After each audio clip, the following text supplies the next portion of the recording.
Section 198. Vaivahika said, Then all the Pandavas and the illustrious king of the Panchalas and all others there present stood up and saluted with reverence the illustrious Rishi Krishna, Dwaipayana, the high-souled Rishi, saluting them in return and inquiring after their welfare, sat down on a carpet of gold. And commanded by Krishna Dwaipayana of immeasurable energy, those foremost of men all sat down on costly seats. A little after, O monarch, the son of Prishata, in sweet accents asked the illustrious Rishi about the wedding of his daughter, and he said, How, O illustrious one, can one woman become the wife of many men without being defiled by sin? Oh, tell me truly all about this.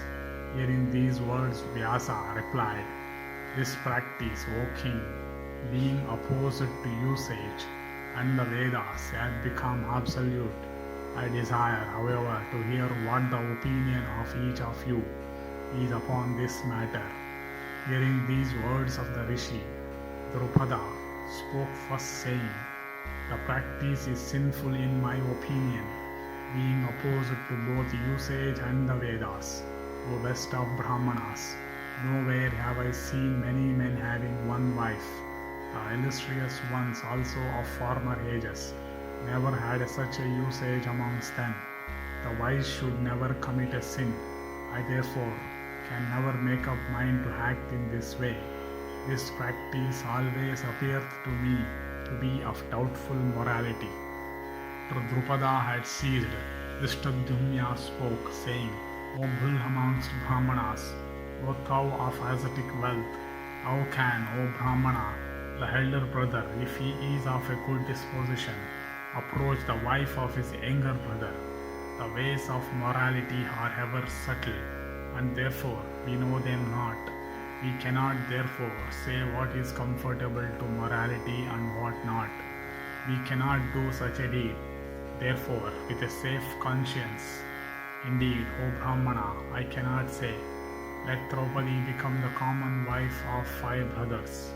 Yudhishthira then spoke, saying, My tongue never uttereth an untruth, and my heart never inclineth to what is sinful. When my heart approveth of it, it can never be sinful. I have heard in the Purana that a lady of name Jatila, the foremost of all virtuous women, belonging to the race of Gautama, had married 7 rishis. So also an ascetic's daughter, born of a tree, had in former times united herself in marriage with 10 brothers, all bearing the same name for Pachetas, and who were all of souls exalted by asceticism. O foremost of all that are acquainted with the rules of morality, it is said that obedience to superiors is ever meritorious. Amongst all superiors, it is well known that the mother is the foremost. Even she hath commanded us to enjoy Draupadi as we do anything obtained as alms. It is for this, O best of Brahmanas, that I regard the proposed act as virtuous.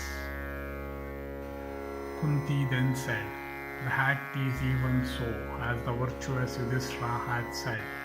I greatly fear, O Brahmana, lest my speech should become untrue. How shall I be saved from untruth? When they had all finished speaking, Vyasa said, O amiable one, how shalt be saved from the consequent of untruth? Even this is eternal virtue.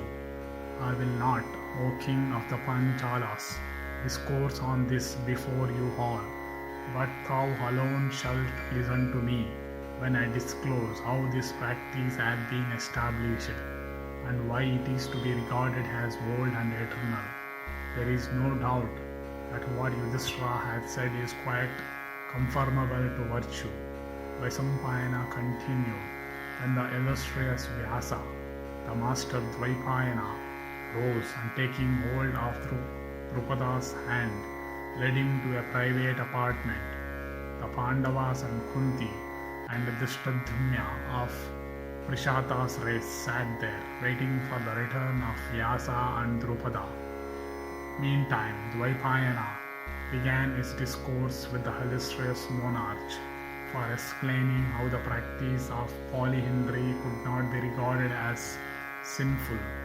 Thus ends the 198th section in the Vaivahika Parva of the Adi Parva.